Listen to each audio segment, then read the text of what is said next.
যারা জুলাই অভ্যুত্থানে আমাদের সহযোদ্ধা, যারা আমাদের সাথে একসাথে আমরা রাস্তায় নেমেছিলাম, কিন্তু দুর্ভাগ্যক্রমে তাদেরকে রাস্তায় হারিয়ে ফেলেছি। তাদেরকে উৎসর্গ করে এই বই লেখা, যেন আপনারা কখনো তাদেরকে ভুলে না যান।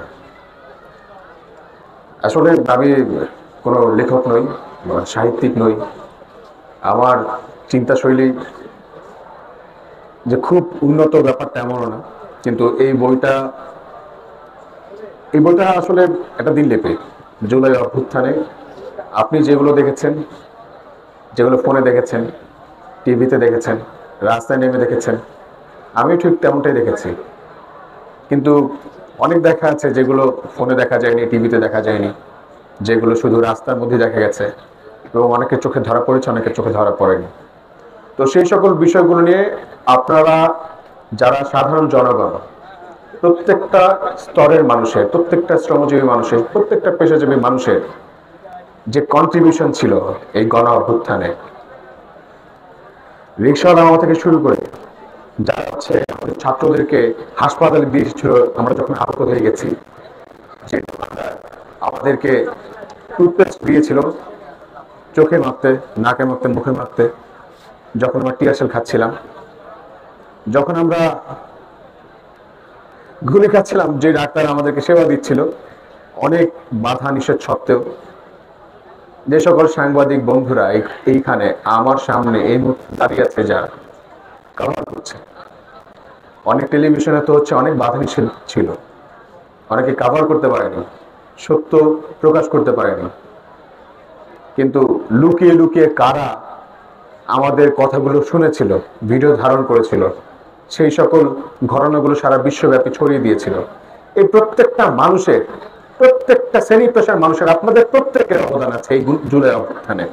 এই জুলাই অভ্যুত্থান হয়তোবা এখন রাজনীতি এমন একটা বিষয়, যার যখন দল ক্ষমতায়, যার যখন দলের শক্তি, যার পেশি শক্তি, যার যতটুকু রিসোর্স, সে ততটুকু রিসোর্স দিয়ে আন্দোলন বা অভ্যুত্থানের ক্রেডিট কিনে নিতে চায়। কিন্তু যে গণমানুষের অবদান ছিল, সেই অবদানকে আমরা আসলে, গণমানুষের তো এত টাকা নেই, এত শক্তি নেই, তারা আসলে কিভাবে ক্রেডিট কিনবে? তো সেই ক্রেডিট, কার কতটুকু ক্রেডিট, এটা তো আমাদের দেওয়ার সক্ষমতা নেই, আসলে কারোর সক্ষমতা নেই। গণ অভ্যুত্থান জনগণের অ্যাসেট, এই অ্যাসেট বিক্রির বিষয় না, এই অ্যাসেট জনগণকে নিজেকে ওন করতে হয়। সো আমি বিশ্বাস করি আপনারা যেমন ওন করেন ব্যাপারটা, আমিও তেমন ওন করি।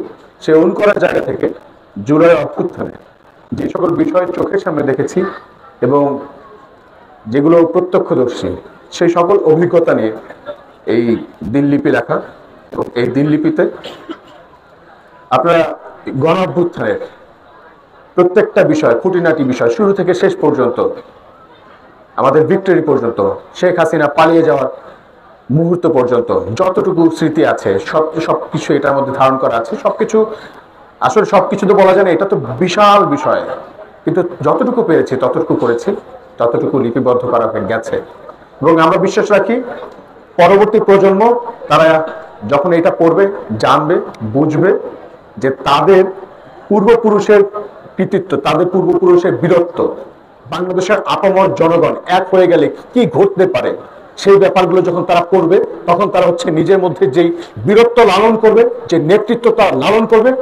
যদি কেউ একজন অন্যায়ের বিরুদ্ধে গিয়ে সেই ধারণ করা মনোজগতের সেই চিন্তাকে রাস্তার সামনে গিয়ে বুক থেকে দাঁড়িয়ে দুহাত মেলে দাঁড়াবে আবু সাইদের মতো, এই বইটা লেখার সার্থকতা হয়তোবা হয়েছে, কোথাও এক জায়গায় সার্থক হয়েছে।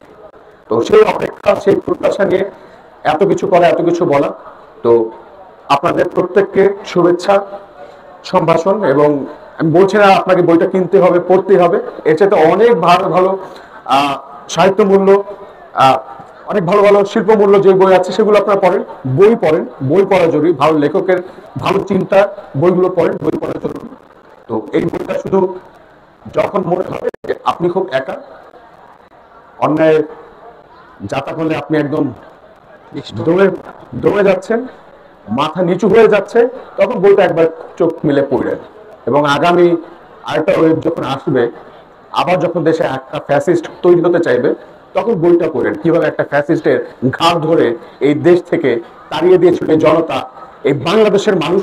তখন আপনারা সেটা বুঝতে পারবেন। এবং বিশ্বাস করি প্রত্যেকে ভেতরে একজন আবু সাইদকে লালন করবেন, মুগ্ধকে, লালন করবেন শহীদ শ্রাবণকে, লালন করবেন আমাদের আমার পাশে দাঁড়িয়ে আছে আমার বড় ভাই, বিশ্ববিদ্যালয়ের বড় ভাই। তিনি একজন আহত যোদ্ধা, যিনি হচ্ছে রাজপথে আন্দোলন করতে গিয়ে তার একটা চোখ হারিয়েছেন। আমাদের ঢাকা বিশ্ববিদ্যালয়ের বড় ভাই আপনাদের সামনে আছে। আমাদের সৌভাগ্য এটুকুই যে তাকে এখন আমি পেয়েছি এখানে। তো আমরা আর কোনো ভাইকে আমরা মৃত্যুর মিছিলে যেতে দিব না। আমরা আর আমাদের কোনো ভাইকে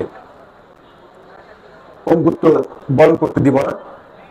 এই বাংলাদেশে আর কখনো ফ্যাসিস্টের জন্ম নিতে দিব না। আমরা জুলাইকে ভুলতে দেব না ইনশাআল্লাহ। ভালো থাকবেন, সুস্থ থাকবেন এই কামনা করছি। আল্লাহ হাফেজ, আসসালামু আলাইকুম।